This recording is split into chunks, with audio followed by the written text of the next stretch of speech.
Look at this guys. Wala pang 2 weeks. Sira na agad. So, pangit tong ganitong kitchen flexible faucet na. So, pag ginagalaw-galaw mo siguro, di mo maiwasan talaga eh. Di ba? So, ayun. Meron siyang mga leak dito. Yan. Meron siyang leak doon.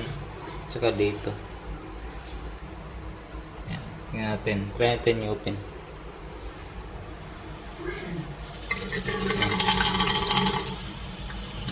Kita mo yan.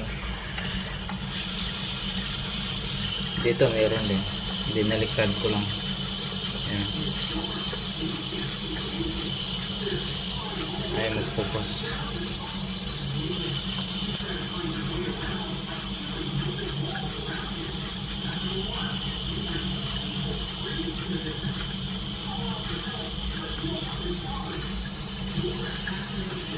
Yan, lakas oh.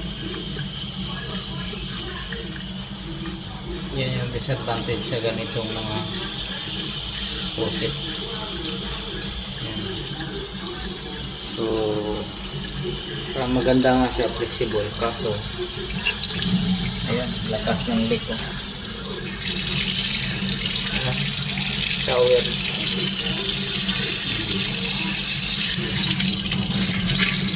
Ayan, bumabaha na siya. Yan yung pangit dito. Mahal pa naman to, nasa 1,000. Yung disadvantage, kung ako sa inyo, huwag kayong bumili ng ganitong klaseng faucet. So ayan, 1,000 is not cheap, you know. Kahit yung mga imported nasa 1,400, 1,500, ito parang imported din yata. Ito nakalimutan ko lang ang brand, pero basta yun yung pangit sa mga ganitong flexible faucet. Siguro yung coating sa ilalim na parang hose, so baka nababanat din, nasisira siya talaga, hindi siya tatagal. Ayan lang, basta hindi siya recommended, pangit.